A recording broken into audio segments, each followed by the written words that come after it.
ప్రతిఫలం కూడా చాలా తీయగా ఉంటుంది అని. నెక్స్ట్ పేజ్ లో శబ్దార్థ్ మీనింగ్స్. ఇవే కాకుండా నేను ఇంకొన్ని మీనింగ్స్ కూడా రాస్తాను, అవి లాస్ట్ లో పెడతాను. క్వశ్చన్ అండ్ ఆన్సర్స్ మీనింగ్స్ ఒక వీడియోలో పెడతాను. జంగల్, వన్, మీఠా, మధుర్, ईमानदारी, सच्चाई, चांदी, रजत, नदी, सरिता, लकड़हारा, लकड़िया काटने वाला, सीख, नीति, सोना, कनक, कंचन. स्वर्ण అని కూడా అనొచ్చు. శృతిలేఖ అంటే ఏంటి అంటే డిక్టేషన్ వర్డ్స్ అన్నమాట. ఇవి ఖచ్చితంగా మీరు చూడకుండా రాయటం నేర్చుకోవాలి. కుల్హాడి, ईमानदारी, जंगल, लकड़हारा, चांदी, लकड़िया, प्रणाम, जीवन, जीविతం, నమస్కారం, కట్టెలు, వెండి, కట్టెలు కొట్టుకునే వ్యక్తి, అడవి, నిజాయితీ, గొడ్డలి. నది से क्या क्या लाभ है? నదుల వల్ల మనకి ఉపయోగం ఏంటి? నदी से हमें कई लाभ मिलते हैं. जैसे పీనే కా పానీ మిల్తా హై, మనం తాగటానికి మనకి మంచి నీళ్లు లభిస్తాయి. అలాగే నదియో కే పానీ కో ఇకట్టా కరికే బిజిలీ కి ఉత్పత్తి కి జాతి హై. అలాగే వాటర్ ఉపయోగించి మనం కరెంట్ ని కూడా ఉత్పత్తి చేసుకుంటాం. ఇంకా మీకు తెలిసినవి ఏమైనా 2 పాయింట్స్ రాసుకోండి. ఇవి మీరు కేవలం నోట్ తో చెప్తే సరిపోతుంది, రాసుకుని కంఠస్థ పెట్టి చూడకుండా రాయాల్సిన అవసరం అయితే ఉండదు. కుచ్ పేడో కే నామ్ బతాయే, కొన్ని చెట్ల పేర్లు చెప్పండి అని అడిగారు. నేను కొన్ని చెట్ల పేర్లు చెప్తాను. బర్గద్, బర్గద్ అంటే మర్రి చెట్టు. పీపల్, రావి చెట్టు. ఇమలి, చింత చెట్టు. నీమ్, వేప చెట్టు. నీంబు, నిమ్మ చెట్టు. జామున్, నేరేడు చెట్టు. నారియల్ అంటే కొబ్బరి చెట్టు. ఆది అని చివరి పెడితే సరిపోతుంది. అంటే బర్గద్, పీపల్, ఇమలి, నీమ్, నీంబు, జామున్, నారియల్, ఆది అని మీరు జ్ఞాపకం పెడితే సరిపోతుంది. ईमानदारी का फल कैसा होता है? ईमानदारी का फल मीठा होता है. తర్వాత మ్యాచింగ్. జోడీ బనాయే, ఇక్కడ మ్యాచింగ్ చేయాలి. కుల్హాడి, దేవి, పహాడ్, పేడ్, లకడ్హారా. ఇక్కడ ఇచ్చిన వాటిని చదువుకుని వీటికి మ్యాచింగ్ చేసేయండి. మనకి టెక్స్ట్ బుక్ లోనే ఏదో ఒక పేరాని తీసుకుని లేదా అక్కడ కొన్ని సెంటెన్స్ ని జంబ్లింగ్ లో ఇస్తారు, మనం వీటిని వరుసగా గుర్తించి రాయగలగాలి. ఇక్కడ నేను రాశాను, మీరు ఒకసారి చెక్ చేసుకోండి. అలానే తర్వాత ఈ 4 శబ్దాల్లో ఒకటి మాత్రమే కరెక్ట్, అది మనం సర్కిల్ పెట్టాలి. సహీ వర్తనీ వాలే శబ్దో పర్ గోలా బనాయే. ఇక్కడ చూడండి, దసరి, దూసరి, దోసరి, దేసరి. దూసరి, దూసరి అంటే సెకండ్ వన్. ఇమాందారీ, నిజాయితీ. లకడ్హారా, కట్టెలు కొట్టుకునే వ్యక్తి. కుల్హాడి, గొడ్డలి. ప్రణామ్ అంటే ప్రణామము లేదా నమస్కారాలు. తర్వాత ఇక్కడ చూడండి, नीचे दिए गए वाक्यों में चित्रों से संबंधित शब्दों पर गोला बनाइए. ఇక్కడ పిక్చర్స్ ఇచ్చారు కదా, ఆ పిక్చర్ కి సంబంధించిన పేరు ఏదైతే ఉందో అది మనం సర్కిల్ పెట్టాలి. యహ్ సోనే కి అంగూఠీ హే, ఇది బంగారంతో చేసిన ఉంగరం. ఇక్కడ ఉంగరం ఇచ్చారు కనుక అంగూఠీ సర్కిల్ పెట్టండి. ఏ చాందీకే నూపుర్ హే, మువ్వలు లేదా గజ్జలు. నూపుర్ అనేది సర్కిల్ పెట్టండి. యహ లోహే కి కుల్హాడి హే, ఇది ఇనుముతో చేసిన గొడ్డలి. యహ పీతల్ కి కటోరీ హే, ఇది ఇత్తడితో చేయబడిన గిన్నె. కటోరీ అంటే కూర గిన్నె లేదా చిన్న గిన్నె. యహ తాంబే కా గిలాస్ హే, గ్లాస్ ని హిందీలో గిలాస్ అంటారు. ఇది రాగితో చేయబడిన గ్లాస్. ఇక్కడ చూడండి, లోహాల పేర్లన్నీ మనం హిందీలో నేర్చుకోవచ్చు. సోనా, చాందీ, లోహే, పీతల్, తాంబే. బంగారము, వెండి, ఇనుము, ఇత్తడి, రాగి, వాటి పేర్లు అక్కడ ఇచ్చారు. లిఖే, రాయండి. ఇవి మాత్రం మీరు చూడకుండా రాయటం రావాలి. ఎగ్జామ్స్ లో కూడా క్వశ్చన్ ఆన్సర్స్ ఇస్తారు. नीचे दिए गए ప్రశ్నों के उत्तर छोटे छोटे వాక్यों में लिखिए. ఈ రెండు క్వశ్చన్ అండ్ ఆన్సర్స్ మీనింగ్స్ నేను నెక్స్ట్ వీడియోలో పోస్ట్ చేస్తాను. नीचे दिए गए प्रश्न का उत्तर 5-6 वाक्यों में लिखिए. ईमानदारी का फल कहानी का सारांश लिखिए. ఇది మీకు స్టార్టింగ్ లోనే చూపించాను కదా.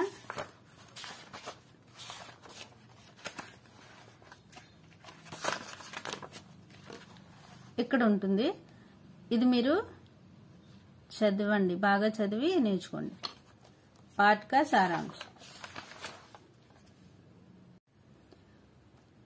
ఉచిత శబ్ద సే ఖాళీ జగహ్ భరియే.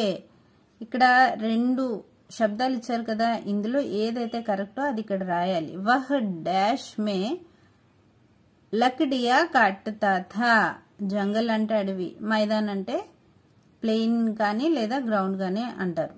అడవిలోని కట్టెలు కొట్టుకుంటూ ఉండేవారు ఆయన. జంగల్ అంటే అడవి, ఇక్కడ జంగల్ అని రాయాలి. నదీ మే డాష్ జా గిరి. నదిలోనికి ఏం పడిపోయింది? గొడ్డలు పడిపోయింది. గొడ్డలు హిందీలో కుల్హాడి అంటారు. లక్డీ, లక్డీ అంటే కర్ర. కర్ర పడిపోయిందా, గొడ్డలు పడిపోయిందా? గొడ్డలు పడిపోయింది. కనుక ఇది కరెక్ట్, ఇది ఇక్కడ రాయండి. నదీకి దేవి డాష్ ఆయి అందర్ యా బహార్. అందర్ అంటే లోపల, బహార్ అంటే బయట. దేవి బయటకు వచ్చారు, అందుకని బహార్ రాయాలి. దేవినే ఉస్కో డాష్ కుల్హాడియా దేది. ఆమె ఒక్కటి ఇచ్చారా లేకపోతే 3 ఇచ్చారా? ఏక్ తీనో. 3 అంటే ఇనుముది, బంగారానిది,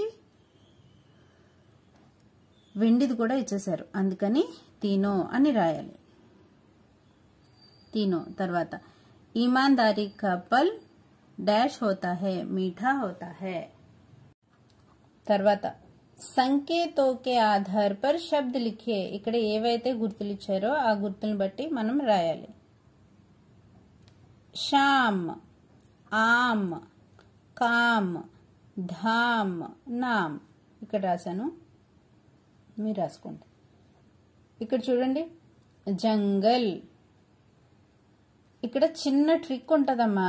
మీరు ఏదైతే చదువుతారో అదే ఇక్కడ రాసేసేయాలి. చూడండి, ఇక్కడ జా, ఫస్ట్ దీన్ని విడదీయాలి. చూడండి, నేను జా అని పలికేటప్పుడే ఆ అని పలుకుతున్నాను. జా, జా, జా అంటున్నాను, చూసారా? అంటే ఆధా జా ప్లస్ ఆ, ఈ రెండు కలిపితే జా అవుతుంది అనమాట. ఆధా జా और అ. ఇక్కడ జంగ్, జంగ్ అని ఇచ్చారు కనుక ఆధా జా ప్లస్ అమ్, జంగ్.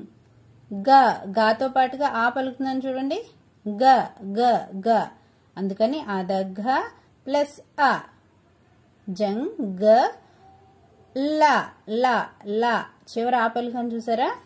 లా అంటే ఆధల్ ప్లస్ ఆ, జంగల్.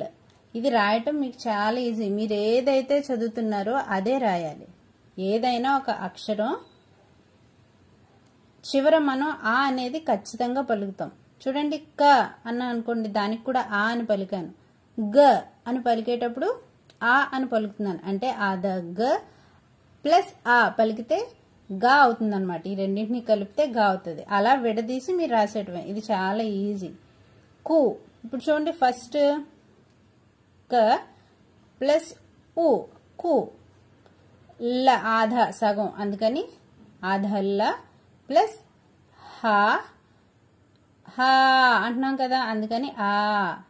కుల్హా డ్, బడి ఈకి మాత్రం చేర్చాం, అందుకని కుల్హాడి. ఇలా మనం చదువుతూ జాగ్రత్తగా రాసేసుకోవచ్చు. దీనికి కంఠస్థ పెట్టి రాయాల్సిన అవసరం అయితే ఏమీ లేదు. మీరు చదివేటప్పుడు ఏవేవి శబ్దాలు అయితే వినిపిస్తున్నాయో అవి కలిపి మీరు రాసేస్తే సరిపోతుంది. మన అంతాక్షరి ఆడుకునే వాళ్ళం కదా చిన్నప్పుడు, ఇది కూడా పదాలతో అనమాట. చూడండి, ఇక్కడ జంగల్ చివరి అక్షరం లా, లాతో లడ్కా, చివరి అక్షరం క, కాతో కామ్, మా, మాతో మాన్, నా, నాచ్. లడ్కా, కామ్, మాన్, నాచ్. లడ్కా అంటే అబ్బాయి, కామ్ అంటే పని, మాన్ అంటే సిగ్గు. నాచ్, నాచ్ అంటే డాన్స్ చేయడం. నది చివర దీ, ద వచ్చింది కదా. దీప్ దీపము, ప పాస్ దగ్గర, స సాల్ సాల్ అంటే సంవత్సరం, ల లాభ్ లాభము, దేవి వ వన్, న నరం, మా మాల్ మాల్ మాల్, ల లాజ్ లాజ్ అంటే సిగ్గు లజ్జ అని కూడా అంటారు, మాల్ అంటే డబ్బులు, నరం అంటే మృదువుగా, వన్ అంటే అడవి జంగల్ ఏదైనా సరే. తర్వాత సోనా నా వచ్చింది కదా, నాప్ పాలన్, నర్ రణ్ రణ్ అంటే యుద్ధం, నర్ అంటే మనిషి, పాలన్ అంటే ఆజ్ఞ పాటించడం అంటారు కదా, అది ఏదైనా ఒకరు చెప్పిన పని మనం పాటించడాన్ని పాలన్ అంటారు. నాప్ నాప్ అంటే కొలవడం. ఏక్ చివర కావచ్చింది కనుక కలం, మా మన్, నా నట్, ట టాపు టాపు అంటే ద్వీపం, టాపు అంటే ద్వీపం, నట్ నట్ అంటే ఏదైనా నాటకం వేసేటప్పుడు అభినయించే వ్యక్తిని నట్ అంటారు, లేదా నాటకాన్ని స్టార్ట్ చేసే వ్యక్తిని కూడా నట్ అనే అంటారు. తర్వాత మన్ మన్ అంటే మనస్సు, కలం అంటే పెన్. తెలిసిందమ్మా, జాగ్రత్తగా చదువుకోండి. పర్యాయవాచి శబ్ద లిఖే, ఇక్కడ మీకు ఆన్సర్స్ కూడా ఇచ్చేశారు, అవి ఇక్కడ మీరు రాసేసేయాలి అంతే. జల్ పానీ, నీర్, జంగల్, వన్, కానన్, లకड़ी, डंडा काट, मीठा मधुर रसीला, खुश ఆనంద్ సంతోష్. ఇవి కండస్థ పెట్టండి. తర్వాత చూడండి ఉల్టే శబ్ద, విలోమ శబ్దాన్న ఉల్టే శబ్దాన్న ఒకటే. బాహార్ अंदर, आना जाना, गिरना उठना, ईमान बेईमान, अपना పరాయా. బాహార్ బయట, అందర్ అంటే లోపల, ఆనా అంటే రావడం, జానా అంటే వెళ్ళిపోవటం, గిర్నా పడిపోవడం, ఉఠ్నా లేవటం, ఈమాన్ నిజాయితీగా ఉండడం, స్వచ్ఛంగా ఉండడం, బేఈమాన్ అంటే అలా ఉండకపోవటం, నిజాయితీగా ఉండకపోవటం. ఈమాన్ బేఈమాన్, బే చేస్తే ఆపోజిట్ వర్డ్ అయిపోతుంది. అప్నా అంటే మన, పరాయ అంటే బయట వాళ్ళు.